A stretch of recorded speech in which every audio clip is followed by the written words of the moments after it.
used to be either it was Pretty Woman or nothing, or that everybody is a well-paid happy hooker, or a drug addicted homeless person on the street. And the reality is there's so much in between.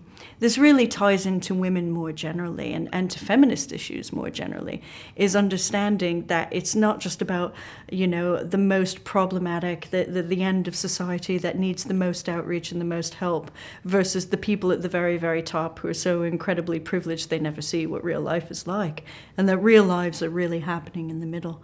And that this is true across the sex industry, as it is true across humanity generally. The Washington Post, where I work, we did a story about a month ago.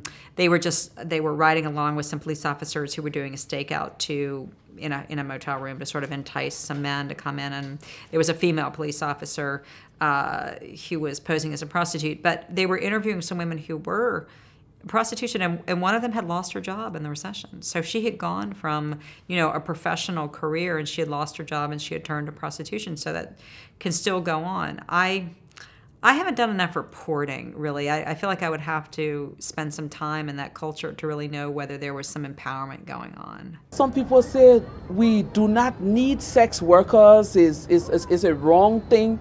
As a Christian, the first thing my faith will tell me, yes, it's wrong. The other question you want to ask yourself is, in the wrongness of this particular trade, is it going away? And the answer is no. So how do we bring it to a place where there is some dignified nature? I don't know how, but issues that are never going away should be worked on so that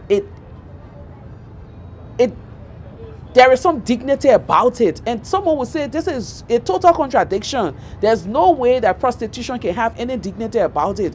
But if we truly care about the women who call themselves sex worker, escorts, all of the names you want to give it, it's time that we bring that conversation, like we bring the conversation of female lawyers and other people in the public domain, because it's there, it's not going away, it's been happening. How do we do it in a way that our sisters are not abused in the process of carrying out a trade that they want to carry out? Some people are there by choice. Some people are there because they cannot help it, like those who are trafficked, and those are things that I will not support.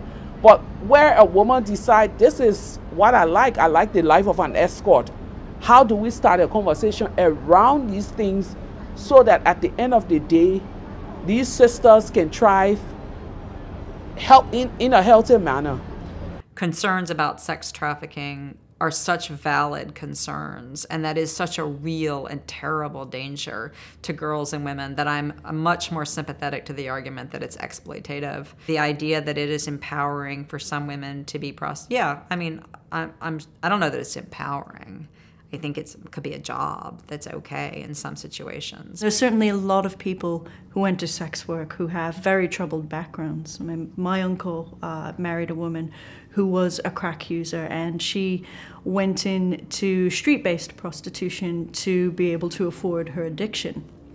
And when I think about people whose life experiences are like that, I don't look at them and think they need to be rescued from this bad, evil, nasty, dirty sex, but rather she needs to be reached out to and helped with the thing that is causing her to need this money, which is, of course, the drug addiction. In my part of the world, sometimes the whole issue of sex and sexuality is used to demean women. We who have gone through conflict have seen the horrific nature of rape and abuse in Liberia, Sierra Leone, DR Congo, and different places.